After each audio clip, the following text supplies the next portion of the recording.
નમો અરિયંતાણમ, નમો સિદ્ધાણમ, નમો આયર્યાણમ, નમો ઉજ્જયાણમ, નમો લય સવ્વ સાહૂણમ. એસો પંચન મુક્કારો સવ્વ પાવપણાસણો મંગલાણમ ચ સવ્વેસીમ પઢમમ હોય મંગલમ. મંગલમ ભગવાન વીરો મંગલમ ગૌતમ પ્રભુ મંગલમ સ્થૂલિભદ્રાદ્યા જૈન ધર્મોસ્તુ મંગલમ. અજ્ઞાનતિમિરાંધાનાં જ્ઞાનાંજનશલાકયા નેત્રમુન્મીલિતમ યેન તસ્મૈ શ્રી ગુરવે નમઃ.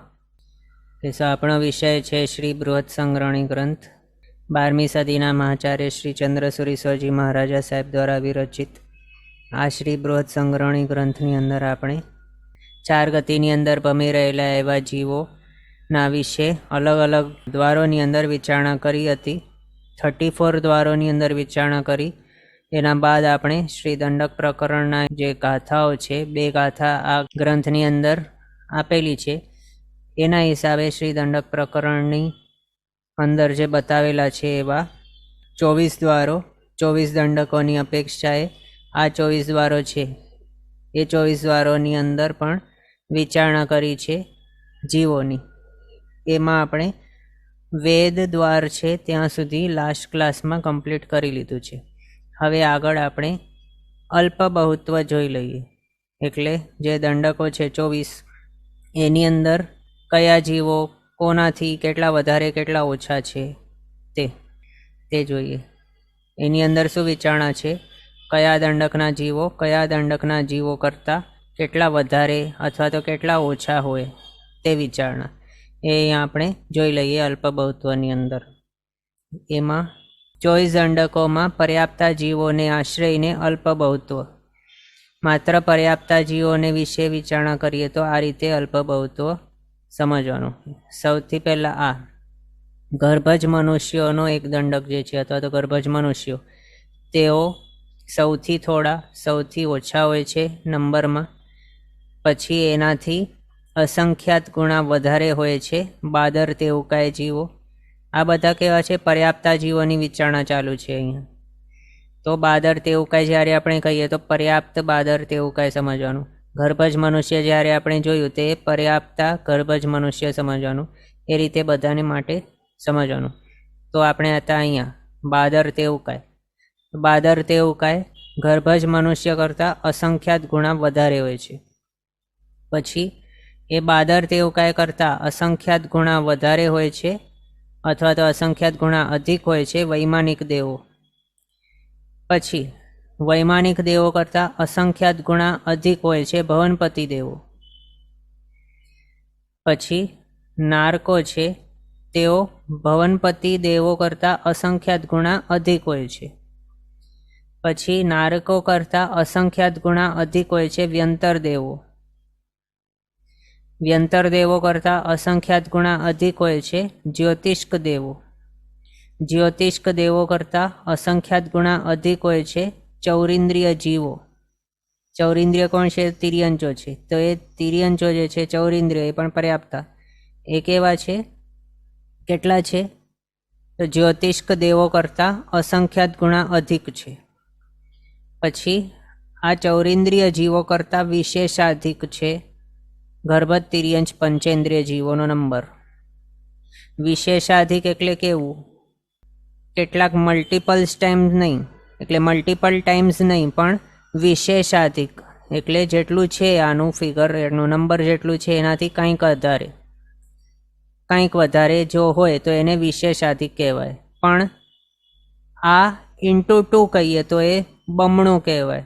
તો અહીંયા બમણું નથી, કેવું છે? વિશેષાધિક છે એટલે બમણું કરતાં ઓછું, અથવા તો 3 ટાઈમ્સ 4 ટાઈમ્સ સંખ્યાત ગુણા વધારે જે પણ હોય વગેરે, એટલું નહીં પણ એના કરતાં ઓછું, એને કહેવાય વિશેષાધિક. વિશેષાધિક કોઈ પણ ઠેકાણે આપણે જોઈએ તો એનું મિનિંગ એ જ સમજવાનું કે ડબલ, ટ્રિપલ, 4 ગુણા, 5 ગુણા, 100 ગુણા, કે સંખ્યાત ગુણા, કે અસંખ્યાત ગુણા, કે અનંત ગુણા નથી, પણ કેવું છે, ડબલ કરતાં ઓછા છે. પણ આની જેટલી નંબર છે, આનું ફિગર જેટલું છે એના કરતાં વધારે, એને કહેવાય વિશેષાધિક. તો એ રીતે ચૌરિન્દ્રિય જીવો કરતાં વિશેષાધિક હોય છે ગર્ભજ તિર્યંચ પંચેન્દ્રિયો. પછી ગર્ભજ તિર્યંચ પંચેન્દ્રિયો જેટલા પણ હોય પર્યાપ્તા ટોટલ નંબર, એના કરતાં વિશેષાધિક હોય છે 2 ઇન્દ્રિય જીવો. બે ઇન્દ્રિય જીવો કરતાં વિશેષાધિક હોય તે ઇન્દ્રિય જીવો, તે ઇન્દ્રિય જીવો કરતાં અસંખ્યાત ગુણા અધિક હોય પૃથ્વીકાય જીવો. પછી પૃથ્વીકાય જીવો કરતાં અસંખ્યાત ગુણા અધિક હોય છે અપકાય જીવો. અપકાય જીવો કરતાં અસંખ્યાત ગુણા અધિક હોય છે વાયુકાય જીવો. અને વાયુકાય જીવો કરતાં અનંતા ગુણા અધિક હોય છે વનસ્પતિકાય જીવો. આ રીતે આપણે જો જોઈએ તો આપણને એ ખ્યાલમાં આવે કે સૌથી ઓછા જો જોઈએ તો ગર્ભ જ મનુષ્ય છે પર્યાપ્ત, અને સૌથી વધારેમાં વધારે જોઈએ તો વનસ્પતિકાય જીવો છે. એ પણ કેટલા છે? અનંતા છે, અનંતા. વાયુકાય કરતાં અનંત ગુણા. અહીંયા કોઈ પણ ઠેકાણે આપણે અનંત ગુણા નથી જોઈ શકતા, કારણ જો એમ કાઉન્ટ પણ કરવામાં આવે, કેવલ જ્ઞાની ભગવંતોને પૂછવામાં આવે મનુષ્ય કેટલા છે તો સંખ્યાતા જ હશે. ગર્ભ જ મનુષ્ય પર્યાપ્તા જે છે તે સંખ્યાતા, એનાથી અસંખ્યાત ગુણા વધારે હોય છે બાદર તેવકાય. એટલે બાદર તેવકાયની ટોટલ સંખ્યા પર્યાપ્તા જો વિચારવામાં કે પૂછવામાં આવે કેવલ જ્ઞાની ભગવંતોને તો કેટલા કહેશે? તેઓ અસંખ્યાતા છે. વૈમાનિક દેવો પણ અસંખ્યાતા, ભવનપતિ દેવો અસંખ્યાતા, નારકો અસંખ્યાતા, વ્યંતર અસંખ્યાતા, જ્યોતિષ્ક દેવો પણ અસંખ્યાતા ટોટલ નંબર, ચૌરેન્દ્રિય જીવો પણ ટોટલ નંબર અસંખ્યાતા. પછી આ ગર્ભ તિર્યંચ પંચેન્દ્રિય એ પણ ટોટલ નંબર જો પૂછવામાં આવે તો આખા વિશ્વની અંદર અસંખ્યાતા. પછી બે ઇન્દ્રિય જીવો પૂછવામાં આવે કેટલા છે આખા વિશ્વની અંદર, તો બે ઇન્દ્રિય પણ અસંખ્યાતા જ છે માત્ર. તે ઇન્દ્રિય પણ માત્ર અસંખ્યાતા. પૃથ્વીકાય જીવો અસંખ્યાતા, અપકાય અસંખ્યાતા, વાયુકાય પણ અસંખ્યાતા. તો હવે અહીંયા અસંખ્યાતા અસંખ્યાતા અસંખ્યાતા છે બધાના નંબર, તો કોનું અસંખ્ય કોનાથી વધારે કે કોનાથી ઓછું એ કઈ રીતે ખબર પડે? તો એના માટે આ છે અલ્પ બહુ. તો અસંખ્ય તો છે આ બધા, આ અસંખ્ય અસંખ્ય અસંખ્ય અસંખ્ય છે, બધાના ઇન્ડિવિજ્યુઅલ નંબર્સ છે, અસંખ્ય જ છે. પણ આનું અસંખ્ય કેટલું છે? તો આ વૈમાનિકના અસંખ્યનો નંબર છે એના કરતાં અસંખ્યાત ગુણ ઓછો છે આ બાદર તેવકાય, અથવા તો બાદર તેવકાયનો અસંખ્ય છે એના કરતાં અસંખ્યાત ગુણ વધારે વૈમાનિક દેવોનો અસંખ્યનો નંબર છે. એમ એના કરતાં અસંખ્યાત ગુણો મોટો છે આનો અસંખ્યનો નંબર ભવનપતિનો. પછી નારકોનો અસંખ્યનો નંબર ભવનપતિના અસંખ્યના નંબરથી વધારે છે, અસંખ્યાત ગુણા અધિક. આ રીતે ટોટલ એકબીજાથી વધારે વધારે વધારે છે. અહીંયા ક્વેશ્ચન છે કે સમૂર્છિમ મનુષ્ય આની અંદર આવશે શું? તો નહીં, અહીંયા પર્યાપ્તા માત્ર જે જીવો છે એમની જ વિચારણા છે, માત્ર ગર્ભ જ મનુષ્યની વિચારણા છે અહીંયા આની અંદર. એનું આપણે અલગથી જોશું. અહીંયા પહેલાં તો આ જે છે સમૂર્છિમ મનુષ્ય એ ક્યારે પણ અપર્યાપ્ત અવસ્થાની અંદર જ મૃત્યુ પામી જાય છે, એટલે એમની વિચારણા અહીંયા નથી. અને બીજું દંડક 24 આપણે જ્યારે જોઈએ એની અંદર 24 દંડકોમાં સમૂર્છિમ મનુષ્યને નથી ગણ્યા અને સમૂર્છિમ તિર્યંચ પંચેન્દ્રિયને પણ નથી ગણ્યા, એટલે અહીંયા આપણે એ બંનેની વિચારણા નથી કરી રહ્યા. એમાંય સમૂર્છિમ મનુષ્ય છે એ માત્ર અપર્યાપ્ત જ હશે, એટલે એમની અહીંયા વિચારણા નથી, પછી આપણે જોશું. પછી બીજો ક્વેશ્ચન છે તેવકાય is so less as compare to others. તો હા, બારદર તેવકાય જે છે તે માત્ર ક્યાં મળે છે? આપણે એમ જો વિચારણા કરીએ આ ગર્ભજ મનુષ્ય તે ક્યાં છે માત્ર, એટલે જન્મ મરણ ક્યાં થાય છે ગર્ભજ મનુષ્યનું? માત્ર મનુષ્ય લોક જે અઢી દ્વીપ પર્યંતનું છે ત્યાં જ. એ જ રીતે બાદર તેવકાય છે એ પણ ક્યાં છે? માત્ર મનુષ્ય લોકની અંદર જ છે એની ઉત્પત્તિ પોસિબલ, એટલે અઢી દ્વીપની અંદર જ હોઈ શકે છે બાદર તેવકાય, એનાથી બહાર કોઈ ઠેકાણે નથી. દેવલોકો નારકીઓની અંદર બાદર તેવકાય નથી. અસંખ્ય દ્વીપ સમુદ્ર છે જે બહારના, એની અંદર એ બાદર તેવકાય નથી. અને એમાંય આપણને એમ થશે કે બંનેનો ક્ષેત્ર તો સેમ જ છે, અને મનુષ્ય તો આટલા બધા આપણને દેખાય છે, પણ તેવકાય અગ્નિ ઘણી બધી ઠેકાણે પ્રગટેલી જ હોય એવું આપણને દેખાતું નથી. તો પછી ગર્ભજ મનુષ્ય કરતાં બાદર તેવકાય કઈ રીતે વધારે? તો એના માટે આપણે એમાં આગળ જાણેલું હશે કે બાદર તેવકાય, અથવા તો સિમ્પલ એક એક્ઝામ્પલ જોઈએ કે એક જ્વાલા છે અથવા તો એક જ્યોત છે કોઈક દીવડાની, તો એ દીવાની જ્યોત છે એની અંદર પણ અસંખ્યાતા એવા તેવકાયના જીવો છે. તો આટલી માત્ર એક જ્યોત એક જ ઠેકાણે હશે, એની અંદર એ અસંખ્યાત તેવુકાયના જીવો છે, બાદર તેવુકાય, તો પછી આખા અઢીદ્વીપની અંદર કેટલી બધો જ્યોતો કે જ્વાલાઓ હોઈ શકે? તો એ કેટલું મોટું ફિગર થઈ શકે. ક્ષેત્ર ભલે બંનેના લિમિટેડ છે, બંનેના ક્ષેત્ર અઢીદ્વીપ પર્યંતના જ છે, એની બહાર એની પોસિબિલિટી નથી, પણ આનું સાઇઝ કેટલું છે એક જ જીવના શરીરનું? બહુ નાનું છે. એટલે માત્ર નાના ક્ષેત્રની અંદર અસંખ્યાત એવા બાદર તેવુકાય રહી શકે છે. એના ઉપરથી પણ આપણે એ સમજી શકીએ કે કેવું કે આ ગર્ભજ મનુષ્ય કરતાં અસંખ્યાત ગુણા વધારે બાદર તેવુકાય છે. બીજો ક્વેશ્ચન છે, વ્યંતર આર મોર દેન ઓલ નરક્સ. હા, વ્યંતરો જે છે દેવો, તે જેટલા પણ નારકીઓ હોય, કેટલા છે નારકી? 7 નારકી. તો 7 નરકોના જેટલા પણ જીવો છે બધાને એડ કરી લઈએ, બધા જ નારકીઓને એડ કરી લઈએ, એના કરતાં પણ વધારે વ્યંતરોનો નંબર આવી જાય છે. એ પણ કેટલું વધારે છે? અસંખ્યાત ગુણા અધિક છે. એટલે બધા જ વ્યંતર દેવદેવી જેટલા પણ છે બધાને એડ કરી લઈએ નંબર, તો બધા જ નારકીઓ કરતાં તે નંબર કેટલું હશે વ્યંતરોનું? તો અસંખ્યાત ગુણા વધારે હશે નારકીઓ કરતાં. ક્વેશ્ચન છે, ચૌરેન્દ્રિય ઇઝ લેસ દેન પંચેન્દ્રિય. હા, ચૌરેન્દ્રિય જીવો ઓછા છે, પંચેન્દ્રિય જીવો વધારે છે. એટલે ચૌરેન્દ્રિય કરતાં વિશેષાધિક છે ગર્ભજ તિર્યંશ પંચેન્દ્રિય. એટલે આના કરતાં કંઈક વધારે છે, ડબલ એ નથી. આ જીવો ડબલ કરતાં ઓછા છે પણ આનાથી વધારે છે એમ, એટલે વિશેષાધિક બતાવ્યું છે. હા, તો આ રીતે આપણે આ જોયું. 24 દંડકો છે, એમાં પર્યાપ્તા જીવોને આશ્રયને કયા જીવો કોના કરતાં કેટલા વધારે કેટલા ઓછા. હા, એમાં એ આપણે જોયું કે આ બધા અસંખ્ય અસંખ્ય અસંખ્ય નંબરના હોય છે, વાયુકાય સુધીના. વાયુકાય પણ કેટલા છે? અસંખ્ય જ છે. પણ વનસ્પતિની પાસે આવીએ તો વનસ્પતિ કેટલા છે? તો અનંત ગુણા અધિક છે વાયુકાય કરતાં. એ હવે શા માટે? કારણ વનસ્પતિકાયની અંદર સાધારણ વનસ્પતિકાયનો એક પાર્ટ આવી જાય છે, અને એ એક પાર્ટ છે એ બાકીના જે પણ જીવો છે એના બધા જ એડ કરી લઈએ એના કરતાં બહુ મોટો પાર્ટ છે સાધારણ વનસ્પતિકાય જીવોનો. સાધારણ વનસ્પતિકાય એટલે નિગોદ, તે કેટલા છે? અનંતા જીવો એક જ શરીરની અંદર રહેલા છે. તો એવા નિગોદના ગોળા કેટલા આપણે જોયા હતા? આખા 14 લોકની અંદર અસંખ્યાત એવા ગોળા છે. એમાં એક એક ગોળાની અંદર અસંખ્ય અસંખ્ય નિગોદ છે, અને એ દરેક નિગોદના શરીરની અંદર અનંત અનંત જીવો છે નિગોદના. તો એના ઉપરથી આપણે વિચારી શકીએ કે કેટલા બધા જ જીવો હશે આ વનસ્પતિકાયમાં, આ નિગોદના. એ નિગોદ તો એડ કરી લઈએ, એની સાથે બાકી જે પ્રત્યેક વનસ્પતિ છે એ પણ એડ કરી લઈએ. એ તો નેગ્લિજિબલ છે આ નિગોદની સામે, તો પણ એ પણ એડ કરવામાં આવે હજી આગળ, એ બધું વનસ્પતિકાયની અંદર જ આવી જાય છે.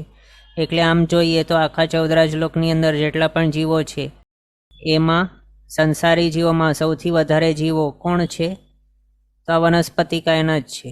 એનાથી વધારે બીજા કોઈ જીવો હોઈ જ નહીં શકે ક્યારે પણ. આ બધા જને આપણે અહીંયા કમ્પેર કરી રહ્યા છીએ, બધાને આપણે જો જોઈએ આમ તો સૌથી વધારે અનંત ગુણા અધિક વનસ્પતિકાયના જીવો જ આવશે. ક્વેશ્ચન છે, બટ સ્ટીલ હાવ તેવુકાય કેન બી લેસ દેન દેવનારકી એક્સેટ્રા. તો આ એવું છે, બાદર તેવુકાય બહુ ઓછા છે. આપણે અઢીદ્વીપની અંદર પણ જોઈએ તો જ્વાલા કે અગ્નિ ઘણી ઠેકાણે પ્રગટેલી નથી, માત્ર થોડા થોડા ક્યાંક ક્યાંક જ છે. અને એમાંય કેવલી ભગવંતોએ આ પ્રમાણે જોયેલું છે કે તે બાદર તેવુકાય કેટલા છે? તો વૈમાનિક કરતાં અસંખ્યાત ગુણા ઓછા છે એમ. હવે વૈમાનિક પણ જો જોઈએ તો માત્ર પહેલો વૈમાનિક દેવલોક છે એની અંદર જ જોવામાં આવે ત્યાં અસંખ્ય દેવો છે, બીજા વૈમાનિકની અંદર એ અસંખ્યાત દેવો. આ રીતે દરેક વૈમાનિકની અંદર પણ અસંખ્ય અસંખ્ય દેવો છે. બધા જને એડ કરી લઈએ તો કેટલા બધા થઈ જાય? બધા જ વૈમાનિકોને એડ કરી લઈએ એનાથી એ વધારે ભવનપતિ દેવો છે. આની અંદર વૈમાનિકની અંદર કોણ કોણ આવી ગયા? 12 વૈમાનિક આવ્યા, પછી લોકાંતિક ને 9 ગ્રેવેયક ને 5 અનુત્તર, એ બધા જ એડ કરી લઈએ ત્યારે વૈમાનિકનો એક દંડક બને. એની અંદર જો જોઈએ કે બધા જ દેવોને કમ્પેર કરીને તો વૈમાનિક બીજા બધા દેવો કરતાં ઓછા છે, એના કરતાં અસંખ્યાત ગુણ વધારે ભવનપતિઓ છે. એના કરતાં અસંખ્યાત ગુણા વધારે આ વ્યંતરો છે, એના કરતાં અસંખ્યાત ગુણા વધારે આ જ્યોતિષ્કો છે. તો એ વિચારો જ્યોતિષ્કો કેટલા બધા હશે એમ. એટલે આમ જ છે. પછી આ આપણે જોયું કયા દંડકો કોના કરતાં કેટલા વધારે હોય છે તે. પછી હવે સમોર્ષિમ તિર્યંચ પંચેન્દ્રિયો એ કેટલા છે? ગર્ભજ તિર્યંચ પંચેન્દ્રિયની જેમ એમની અલ્પબહુત્વ જાણવાનું. એટલે કે એનું જે ફિગર છે એ ગર્ભજ તિર્યંચ પંચેન્દ્રિયની જેમ સમજવાનું.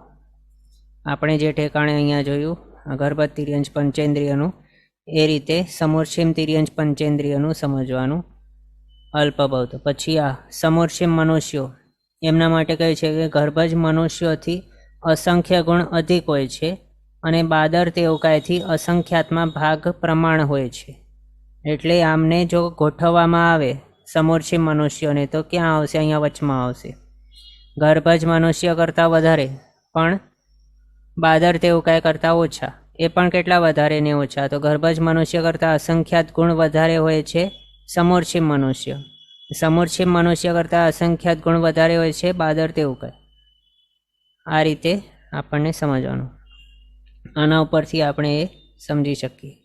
પછી આગળ આટલું બતાવીને દંડક પ્રકરણની અંદર એ પ્રમાણે શાસ્ત્રકાર ભગવંતો બતાવે છે કે ન સા જાઈ, ન સા જોણી, ન તમ ઠાણમ, ન તમ કુલમ, ન જાયા, ન મુવા, જથ્થ જીવા વાર અનંતસો. આના દ્વારા શું બતાવે છે શાસ્ત્રકાર ભગવંતો? કે નથી તે કોઈ જાતિ, નથી એવી કોઈ યોનિ, નથી એવું કોઈ સ્થાન, નથી એવો કોઈ કુલ કે જ્યાં જીવ ન જાયા એટલે કે જન્મ્યો નથી, ન મુવા એટલે મરણ નથી પામ્યો, જથ્થ એટલે કે જ્યાં, જીવા વાર અનંતસો જીવ અનંતી વખત. એટલે આ આખાનો મિનિંગ શું થાય છે? શાસ્ત્રકાર ભગવંતો આના દ્વારા શું કહે છે કે એવું કોઈ પણ સ્થાન નથી, એવી કોઈ જાતિ નથી, એવી કોઈ યોનિ નથી, એવું કોઈ સ્થાન નથી, એવો કોઈ કુલ નથી કે જ્યાં જીવ અનંતી વખત જન્મ્યો અને મર્યો નથી એવું. એટલે જેટલી પણ પોસિબલ જાતિઓ છે, 5 જાતિ છે, એકેન્દ્ર, બેન્દ્ર, તેન્દ્રિય, ચોરેન્દ્રિય, પંચેન્દ્રિય જાતિ. એ 5 જાતિઓની અંદર અનંતી વખત જન્મ મરણ થયો છે.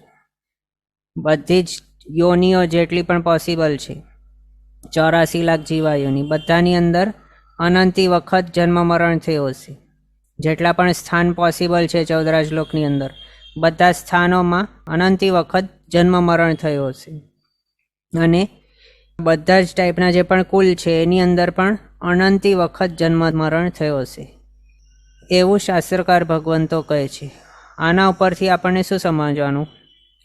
હમણાં આપણને કેટલું ધ્યાનમાં છે, કેટલું યાદ છે? તો આ ભાવનું પણ બધું જ યાદ નથી આપણને.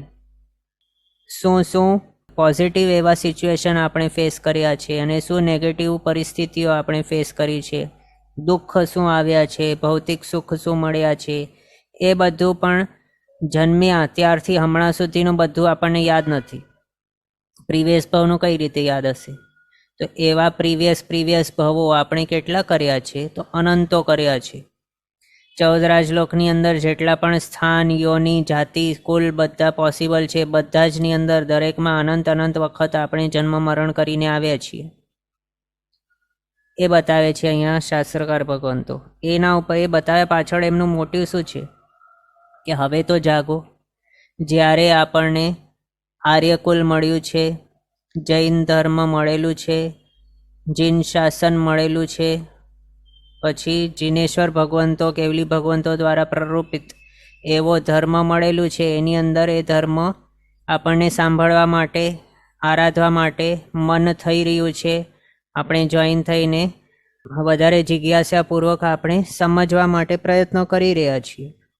પછી પંચેન્દ્રિયથી પરિપૂર્ણ શરીર મળેલું છે.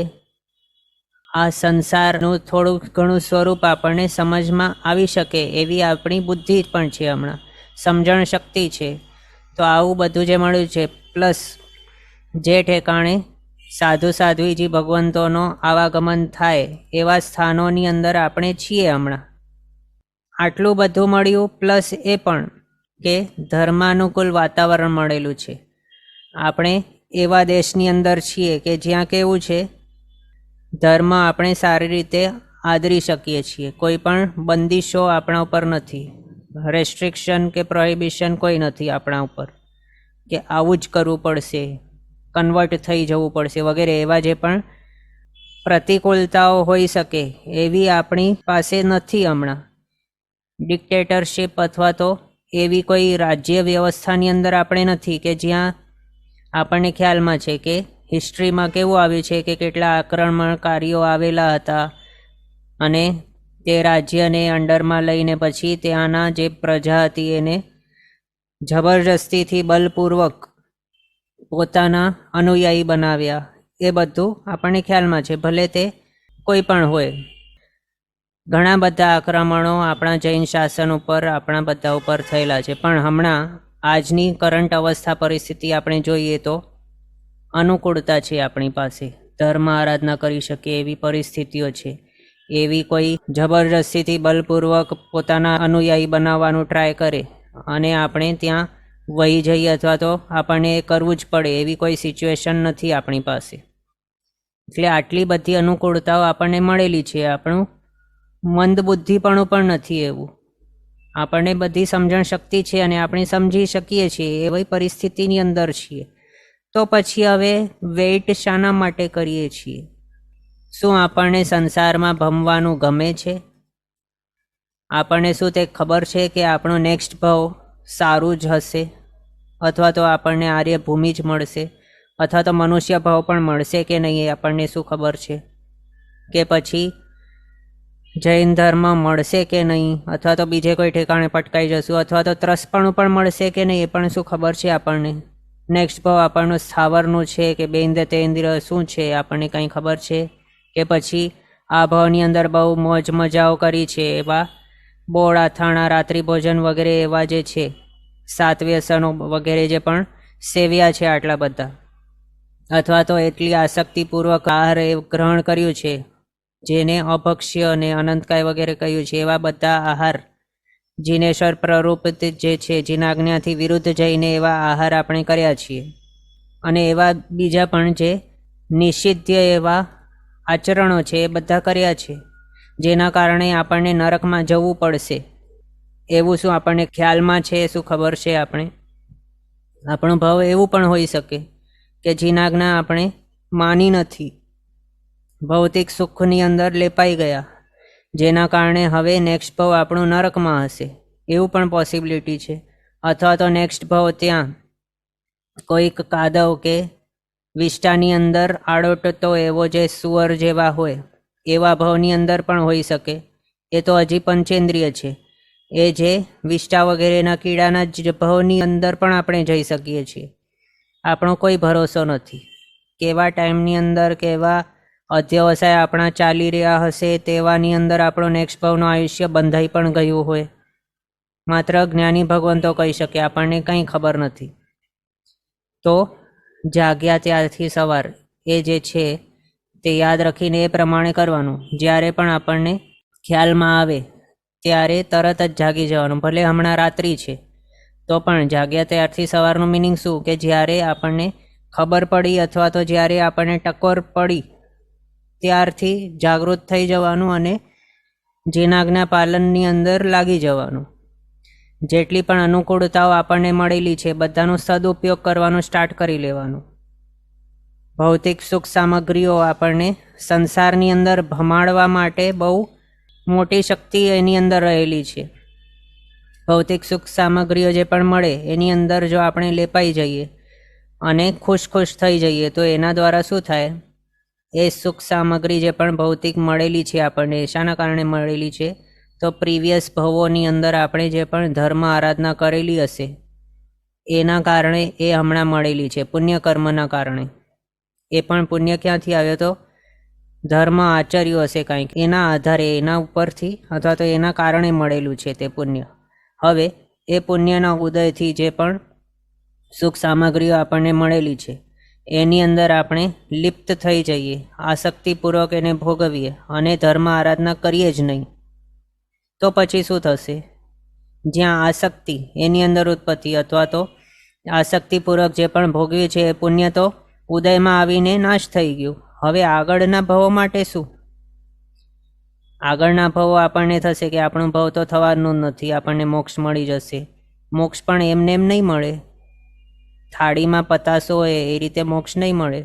એના માટે તો પ્રયત્ન પર પુરુષાર્થ તો કરવું જ પડશે. એમને એમ કંઈ નથી મળવાનું. માત્ર ભૌતિક સુખ સામગ્રીઓની અંદર લેપાઈને સવારમાં ઉઠીને અભક્ષ્યનું સેવન કરી લેવામાં આવે, પછી ટીવી વગેરે જોતા હોય અથવા તો જે પણ એવા જે જીનાજ્ઞાથી વિરુદ્ધ છે એવા બધા આચરણો કરતા હોઈએ, રાત્રિ ભોજન કરતા હોઈએ, અભક્ષ્ય વગેરે કરતા હોઈએ, તો પછી અને એ પણ રસપૂર્વક કરતા હોઈએ, આસક્તિપૂર્વક કરતા હોઈએ. શક્તિ હોય ત્યાગ કરવાનું તો પણ ત્યાગ નહીં કરીએ અને પછી કહીએ કે આપણો ધર્મ તો યથાશક્તિ કરવા માટે કહેલું છે. તો એ શું છે? એ માત્ર બોલવાનું જ ચાલુ છે કે શું આપણો ધર્મ યથાશક્તિ કરવાનું કહેલું છે. યથાશક્તિનું મિનિંગ શું છે? કે આપણી શક્તિ છે ઉપવાસ કરવાની, તો પણ આપણું મન છે આજે કંઈક ખાવાનું, અને આપણે આડશાનું લઈએ કે યથાશક્તિ ધર્મ કરવાનું કહેલું છે. શક્તિ છે ઉપવાસ કરવાની, તો પણ મન થાય છે વાપરવાનું, એટલે આપણે નથી કરતા. અને પછી આડશેની લઈએ કે મેં આજે ઉપવાસ શા માટે નથી કર્યો? કારણ યથાશક્તિ ધર્મ કરવાની કહેલી છે અને મારી શક્તિ નથી. પણ સાચે તો શક્તિ છે, પણ શા માટે નથી કર્યો તપ કે ઉપવાસ છે? પણ તો એ રસના ઉપર આસક્તિ રહેલી છે, અથવા તો કંઈક એવી વાનગી છે એને વાપરવાનું આજ મન થયેલું છે એટલે નથી કર્યો. તો આ શું દર્શાવે છે? અલગ અલગ એવા પોતાની ઈચ્છાઓ ફૂલફિલ કરવામાં આવે એ જ કહેવાય છે. ક્વેશ્ચન છે ઓલ ધીસ ઇઝ પ્રમાદ. તો આ રાઈટ છે, અને પ્રમાદ કહેવાય. પ્રમાદની અંદર આળસ આવી જાય, પછી મધ્ય વિષય કશાય વિકથા આર્ત ધ્યાન એ બધું પ્રમાદની અંદર આવી જાય છે. એટલે આત્માની પાસે જે નહીં લઈ જાય, આત્મિક ઉન્નતિ તરફ જે નહીં લઈ જાય, અથવા તો આત્મિક ઉન્નતિ જેના દ્વારા નહીં થાય, એ બધું પ્રમાદ સેવન જ કહેવાય છે. જેમ કે જો કોઈક છે એક મનુષ્ય, એની પાસે પૈસા છે અને એને કમાવા જવાની કોઈ જરૂર નથી, એની પાસે પૂરી અનુકૂળતા છે ધર્મ કરવાની, તો પણ એ ધર્મ નથી કરી રહ્યો. ધર્મ નથી કરી રહ્યો એટલે ધર્મ આરાધના નથી કરી રહ્યો, પણ જાય છે કમાવા માટે. એ નહીં કમાય, 7-8 પેઢી 10-20 પેઢી સુધી નહીં કમાય તો પણ એને ચાલે એવી પરિસ્થિતિ છે સમજો એની, તો પણ એ ધર્મ નથી કરી રહ્યો, પણ કમાવા જાય છે. તો એનો મિનિંગ શું થયો? આવી સિચ્યુએશન જે છે એની, એને શું કહેવાય છે? એની એ છે પ્રમાદ. એનું આપણને થશે કે એ ક્યાં આળસ કરીને બેઠો છે, એ તો જઈ રહ્યો છે ને અહીંયા ત્યાં ભાગદોડ કરે છે અથવા તો પૈસા કમાવા માટે બેઠો છે, તો એને પ્રમાદ કઈ રીતે કહેવાય? એ તો માત્ર આળસ કે નિદ્રા એ બધું હોય. તો એમ નથી. શાસ્ત્રકાર ભગવંતોએ એમ કહ્યું છે કે આત્મિક ગુણોને પ્રગટાવનાર નહીં હોય એવી જે પણ પ્રવૃત્તિ હોય તો એ બધાને પ્રમાદ કહેવાયું. એ અપેક્ષાથી અહીંયા પ્રમાદ કહ્યું છે. એને ત્યાં નહીં જાય તો પણ ચાલે એવું છે, તો પણ તે જઈ રહ્યો છે, કારણ એને એની અંદર રસ છે. પૈસા કમાવાની અંદર એની રસ છે, અને એના દ્વારા શું છે? એને હજી વધારે ભૌતિક સામગ્રીઓ એને પ્રાપ્ત કરવાની, અને સુખ સામગ્રીઓ, સુખની અંદર એને મજા આવે છે ભૌતિક સુખની અંદર, એટલે એનો પ્રયત્ન ત્યાં જ છે. પણ એ નથી વિચારતો કે આ જે પણ ભૌતિક સુખ વગેરે છે એ શાના કારણે મળેલું છે. જો એ કારણ વિચારે તો એને ખ્યાલમાં આવી શકે કે પ્રીવિયસ ભવોની અંદર કંઈક ધર્મ કર્યું છે એટલે આ પુણ્ય બાંધ્યું હશે ત્યાં, જે પુણ્યના ઉદયના કારણે આ મળેલું છે સુખ સામગ્રીઓ. તો એ પુણ્ય પછી ધર્મના કારણે થયું. હવે એ ધર્મને અહીંયા એ નિગ્લેક્ટ કરી લેશે અને માત્ર પાપને પાપ પ્રવૃત્તિઓ કરતો રહેશે, તો શું થશે? પુણ્યનું બેલેન્સ ઉદયમાં આવીને માઇનસ થતું જશે, ક્ષય થતું જશે, અને બંધ કે બેલેન્સ શેનું થતું જશે? આસક્તિપૂર્વક જે પણ ભૌતિક સુખ સામગ્રીઓની અંદર લેપાયો એના કારણે પાપનો બંધ થતું જશે. અને પછી આગળ શું થશે? એનું મોક્ષ તો હમણાં પોસિબલ જ નથી. આત્મા તરફ એનું ધ્યાન જ નથી. માત્ર પુણ્યને ભોગવવાની અંદર એનું ધ્યાન છે. ન તો પુણ્ય નવો બાંધે છે અને ન તો પાપ કર્મનો ક્ષય કરી રહ્યો છે. કંઈ નથી કરતો. તો હવે એની દુર્દશા કેવી થશે? એનું સંસાર ભ્રમણ ચાલુ ને ચાલુ જ રહેશે. એ પણ કેવું હશે એનું સંસાર હવે આગળનું? સદગતિવાળું નહીં હશે, પણ દુર્ગતિમય જ હશે. સદગતિ મળી શકે એવા કાર્ય એણે કંઈ કર્યા નથી. એની વિચારણા માત્ર ભૌતિક સુખોની અંદર જ રહેલી છે, એની અંદર જ આસક્તિ રહેલી છે. તો આસક્તિપૂર્વક એવું બધી જે ભોગવણી વગેરે કરવામાં આવે એના દ્વારા શું પુણ્ય બંધાય? કંઈ નહીં બંધાય. પુણ્ય જરાય નહીં બંધાય, માત્ર પાપ જ બંધાય એનું. તો એ પાપના ઉદયથી શું એને સદગતિ મળે? નહીં મળે, દુર્ગતિ જ મળશે. દુર્ગતિમાં ભટક્યા કરશે અને પછી આગળ એના ભવો જે પણ બાકી હશે એની અંદર એને આગળ કેટલા ભવો, કેટલા સંખ્યાતા અસંખ્યાતા કે અનંત ભાવો પછી જૈન શાસન પાછું મળશે એ કોને ખબર? માત્ર જ્ઞાની ભગવાન તો કહી શકે. તો આવા વિશેષ સાયકલની અંદર આપણને ફસાવવાનું નથી, આપણને જાગૃત બની જવાનું છે. જલ્દીથી જલ્દી, જેટલું જલ્દી થઈ શકે એટલું જલ્દી આ પરંપરા જે છે સંસાર ભ્રમણની એને તોડવાનું છે આપણને. એ તોડવાનો ઉપાય શું છે? ચેટ બોક્સમાં આવ્યું સર્વવૃત્તિ. બરાબર છે, એકદમ રાઈટ આન્સર છે આપનું. સર્વવૃત્તિ ગ્રહણ કરીએ તો પછી આગળ જલ્દીથી આ ભવ ભ્રમણ તોડી શકાય. આપણે મનુષ્ય ભવ એના માટે જ મળેલું છે, બીજો કોઈ રીઝન જ નથી. આપણી પ્રીવિયસ ભવોની અંદર જે પણ આરાધના બાકી રહી ગયેલી હશે એ આરાધના પૂરી કરવા માટે આ મનુષ્ય ભાવ મળેલું છે. એમ જો વિચારીને આપણે આગળ વધીએ તો પછી થઈ શકશે. અને નહીં તો એમ જો વિચારીએ કે આ ભાવ મીઠા તો પરભવ કોને દીઠા, એમ જો વિચારણા હોય તો પછી દુર્ગતિની પરંપરા આપણી ચાલુ જ રહેવાની છે, એમ જ સમજી લેવાનું. એમ જો નહીં જોઈતું હોય તો વ્રત વીરતી પચ્ચખાણોની અંદર આવવું જ પડશે.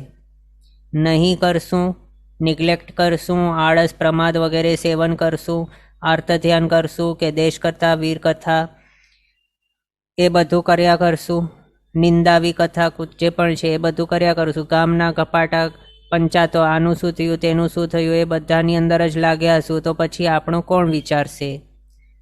આપણા આત્માનું કોને વિચારવું પડશે? આપણને પોતાને જ વિચારવું પડશે. અર્યંત દેવો છે, જિનેશ્વર દેવો, તો તે તો પોતાના થર્ડ લાસ્ટ ભાવની અંદર આપણા માટે બહુ વિચારણા કરી છે અને આપણા માટે બહુ તેઓએ આરાધના પણ કરેલી છે, તપ ત્યાગ વગેરે બહુ કરેલા છે. આપણા માટે તેઓએ શાસન સ્થાપના પણ કરેલી છે. એ તો તેમનો અનંત ઉપકાર છે જ.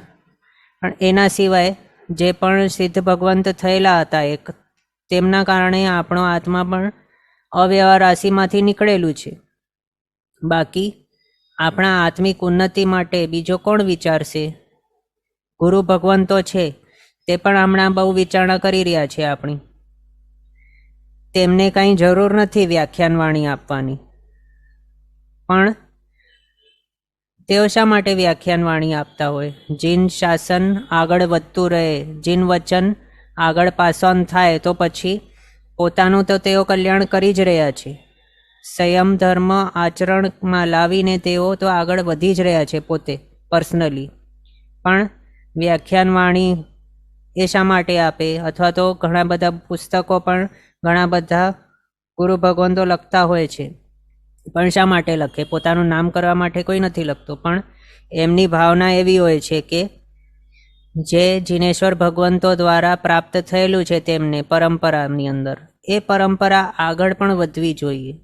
એ આગળ વધે એના માટે, અને આગળ વધે તો એનું કંઈક લાભ થતું હોય તો જ આગળ વધે એવું કોઈને મનની અંદર હોય ને. એટલે કોઈક સારી વસ્તુ અથવા તો સરસ એવા જીન વચન છે, એ જીન વચન તેઓને પ્રાપ્ત થયેલા છે, જે તેઓએ શ્રદ્ધાપૂર્વક ગ્રહણ કરેલા છે પોતાના ગુરુ પરંપરાથી, તેઓ આગળ આપણને પાસ ઓન કરે છે. શા માટે? આપણે આપણો આત્માનું કલ્યાણ કરી શકીએ એના માટે. અને એક આપણા આત્માનું કલ્યાણ થશે તો પછી એના દ્વારા એક જીવ જો સમજો એક્ઝામ્પલ, આપણે એક જણ જો આ સંસાર ભ્રમણને તોડીને આગળ સિદ્ધ થઈ ગયા, સિદ્ધ જો થઈ જાય એક જીવ, તો પછી શું થાય? 14 રાજલોકના બધા જ જીવોને શાંતિ થઈ જાય. બધા જીવો એટલે જે પણ સંસારી જીવો છે એ બધા જને શાંતિ થઈ જાય. કારણ શું છે? પહેલાં તો આ એક જીવ સિદ્ધ થયા તો એના કારણે બીજો એક જીવ અવ્યવહાર રાશિની સૂક્ષ્મ નિગોદમાંથી બહાર આવે છે, વ્યવહાર રાશિની અંદર આવી ગયું. પછી આ જીવ દ્વારા સંસાર ભ્રમણની અંદર ભમતા ભમતા જેટલા પણ અસંખ્ય અનંત જીવોની હિંસા થઈ રહી હતી એ બધી જ કમ્પ્લીટલી સ્ટોપ થઈ જાય છે. આ પર્ટિક્યુલર જીવના કારણે હવે કોઈ પણ જીવને એક રાઈ જેટલી પણ વેદના કે કંઈ પણ ક્ષતિ નથી પહોંચવાની. આખા જ 14 રાજલોકની અંદર કેટલા છે? અનંતા જીવો છે. એ બધામાંથી કોઈ પણ એક જીવને પણ આ જીવના દ્વારા કોઈ પણ ક્ષતિ નથી પહોંચવાની. એટલે આ એક જીવે પોતાનો આત્મકલ્યાણ કરીને, પોતે મોક્ષ અવસ્થા પ્રગટ કરીને, પોતે સિદ્ધ થઈને કેટલા જીવો ઉપર ઉપકાર કર્યો? અનંતા જીવો ઉપર ઉપકાર કર્યો. અને તેણે આગળ સરવીરથી ગ્રહણ કર્યું હશે, પછી વ્યાખ્યાન વાણી જે પણ આપેલ હશે, જે પણ જૈન ધર્મ, જૈન શાસનનું આગળ આચરણ, પછી પ્રવચન વગેરે જે પણ કર્યું હશે, એના દ્વારા તો અનેકો જીવોનું કલ્યાણ તો થયું જ હશે. અને એના દ્વારા શિક્ષણ પ્રાપ્ત કરીને અનેક એવા નવા શિક્ષકો અથવા તો નવા એવા ગુરુ ભગવંતો તૈયાર થયા હશે કે જેના દ્વારા હજી આગળ એક એક દ્વારા અનેક એવા નવા ગુરુ ભગવંતો તૈયાર થયા હશે કે તે જે પરંપરા છે એને હજી આગળ વધારે વધારશે. એટલે એમ જો જોવામાં આવે તો આ એક જીવના કારણે પોતે સિદ્ધ થયા, હવે આગળ અનેકો જીવો એમના કારણે સિદ્ધ થઈ જવાના હશે. એટલે આને શું કહેવાય? તેઓ પોતે પોતાનું આત્મકલ્યાણ તો કર્યું, પણ સાથે અનંતા જીવોને તો શાતા આપી જ, પણ સાથે અનેક એવા જીવોને પણ આત્મકલ્યાણના માર્ગે, મોક્ષ માર્ગે આગળ વધવા માટે આ કારણભૂત બન્યા છે. એટલે કેટલો મોટો ઉપકાર છે આમનો. તો આપણને પણ આવું કરવાનું છે. લક્ષ્ય તો આપણું એ જ હોવું જોઈએ. કેવું? મનુષ્ય ભાવ મળેલું છે એ કેવું છે? વારંવાર મળે એવું નથી. આવો મનુષ્ય ભાવ વારંવાર મળે એવું નથી. આ ભાવની અંદર આપણે આગળ વાત કર્યા મુજબ સમજણ શક્તિ, બધું જ અનુકૂળતાઓ મળેલી છે. કર્મ તોડવા માટે બધી જ પરિસ્થિતિઓ આપણને પ્રાપ્ત થયેલી છે. એનો ફાયદો જો નહીં ઉપાડીએ, એનો સદુપયોગ જો નહીં કરીએ, તો પછી કેવું થાય? હમણાં ઘણા બધા જે દેવો છે સમકીતી, તે ત્યાં દેવલોકની અંદર બેઠા પોતાના અવધિ જ્ઞાનની અંદર પ્રમાદી એવા મનુષ્યોને જોઈને વિચારણા કરતા હશે કે હું જો એના ઠેકાણે હોત, જે મનુષ્ય ભાવ એને મળેલું છે એવું જો મનુષ્ય ભાવ મને મળેલું હોત તો પછી હું તો પોતાનો આત્માનું કલ્યાણ કરી બેસત. એ પ્રમાણે વિચારીને તેઓ ત્યાં દુઃખી થતા હશે. એવા તો અનેક એવા સમકીતી દેવો છે કે જે કેવા ઝંખી રહ્યા છે કે મને જલ્દીથી મનુષ્ય ભાવ મળે, મનુષ્ય ભાવ મને મનુષ્ય ભાવ મળે, એવી એમની ઝંખના છે. દેવોને મનુષ્ય ભાવ જોઈએ છે અને કેટલાક એવા અજ્ઞાની મનુષ્યો છે એમને શું જોઈએ? દેવ ભાવ જોઈએ. એવું કેમ હોઈ શકે? શું એવું હોવું જોઈએ? દેવો પણ જેને ઝંખે એવો મનુષ્ય ભાવ આપણને મળેલું છે, તો પછી એવો અમૂલ્ય મનુષ્ય ભાવ મેળવીને એને જો વેસ્ટ કરી લઈએ તો શું એ પાછું મળશે આપણને? નહીં મળે.